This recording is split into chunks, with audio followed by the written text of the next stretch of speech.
There was a time when if little Johnny smacked little Jimmy in the schoolyard, he got a trip to the principal's office. Today, he could end up in the criminal justice system. Zero-tolerance policies in public schools are resulting in more kids landing in juvenile hall.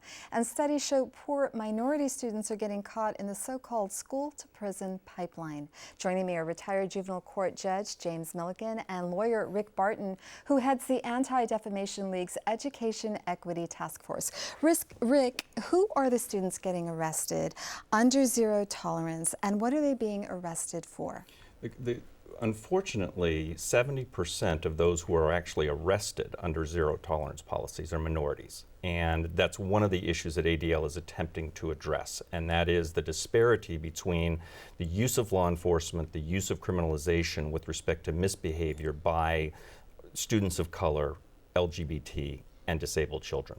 And what are they being arrested for? Well, the arresting is only part of the problem, but they're being arrested for a much wider variety of behavior than it used to be. Zero tolerance policies had a very, very good goal, which was to eliminate drugs and guns on campus.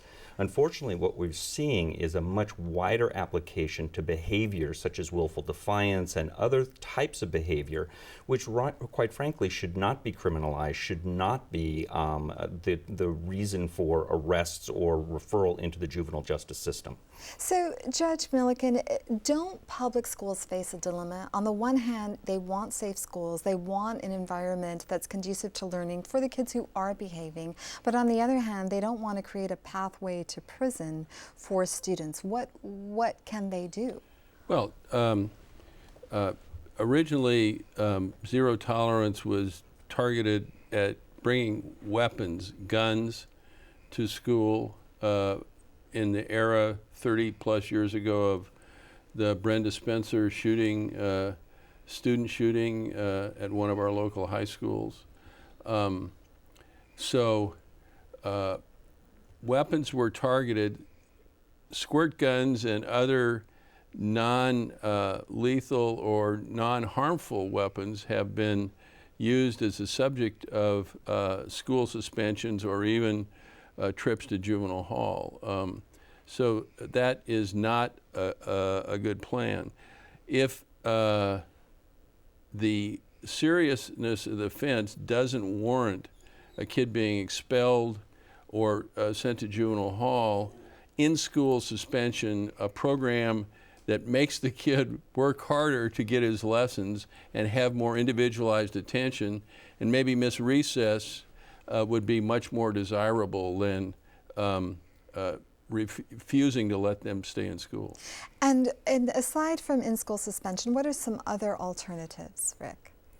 Well, I think that there is a wide variety of disciplinary measures that teachers have at their disposal. And what happened with zero tolerance policies is it removed the discretion that teachers had to address these kinds of problems on an individualized basis, knowing the child.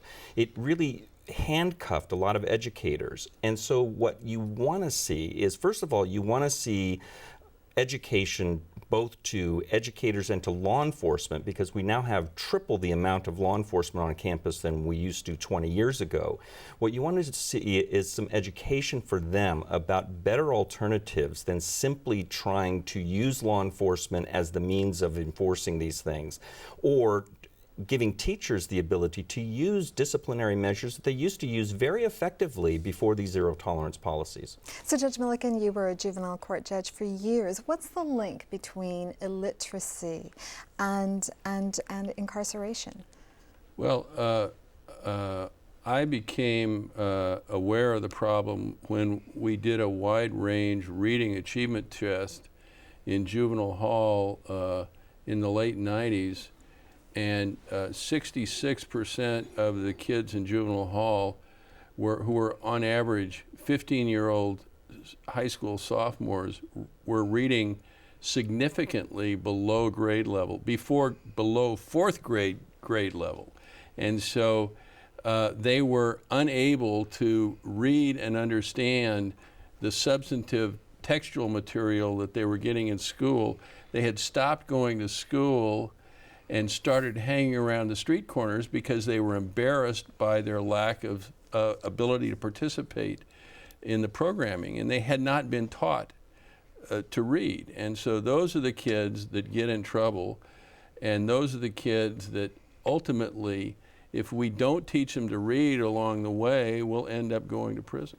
And we've got to close it there. Judge Milliken, Rick, thanks so much for coming on the program. I expect we're going to hear a lot more about this in upcoming months. Yes.